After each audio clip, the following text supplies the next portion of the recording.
All right, so in this video, we're going to teach you how to use ratios and proportions to figure out missing amounts of ingredients. So when you're baking, when you're cooking, depending on whatever item you're making, there could be a ratio of the certain food items or ingredients that are in your recipe. And using those ratios can help us figure out if I were to make a different recipe and the ratio was to be consistent, I could figure out how much of a missing ingredient I would need. So in this recipe, the ratio of flour to butter is 3 to 2. If the recipe calls for 2 cups of flour, how much butter is needed? So I highlighted in green the ratio of 3 to 2, and I've also highlighted the 2 cups of flour in blue. And it's also important to note that what we're comparing, that 3 to 2, that's our ratio. And what we're comparing is flour to butter. So using that ratio of flour to butter, we're going to figure out if I have 2 cups of flour, well, how much butter am I going to need? So to do that, we're going to set up a ratio. So flour over butter. And then what's given to me, 3 over 2. The 3 corresponds to the amount of flour, 2 corresponds to the amount of butter. And this recipe calls for 2 cups of flour. So that second 2 is going to go on the top of our second ratio, like you see here. So we have 3 to 2 and then 2 over something. We don't know what it is because that's what we're trying to figure out.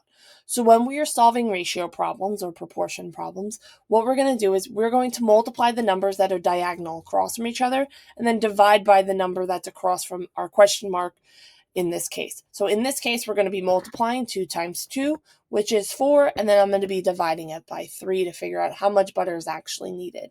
And if I do 4 divided by 3, I get 1 1/3.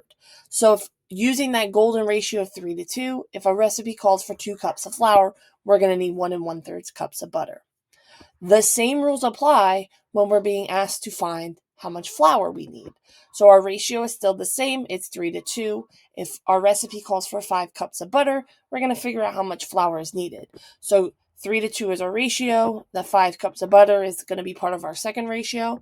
And it's just important to remember that we're comparing flour to butter.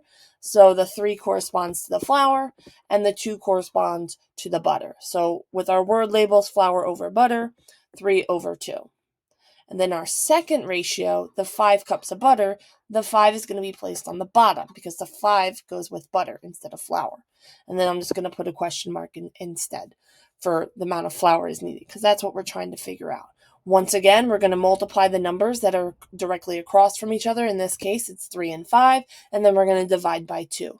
3 times 5 is 15. Divided by 2, we get 7.5. So if we're still using that ratio of 3 to 2, and we have 5 cups of butter, that means that we need 7.5 cups of flour. Now, this is important because if I were to simplify 3 over 2, I get 1.5, and if I were to divide 7.5 by 5, I get 1.5 as well. So the equivalent ratio keeps consistency whether we're, in most cases, you double a recipe, you half a recipe, triple, depending on what you're doing. But in this case, because the ratio of flour to butter is 3 to 2, this will keep the consistency equivalent when we have a different amount of butter that does not go equally into 2. And that's how you use ratios to figure out missing ingredients.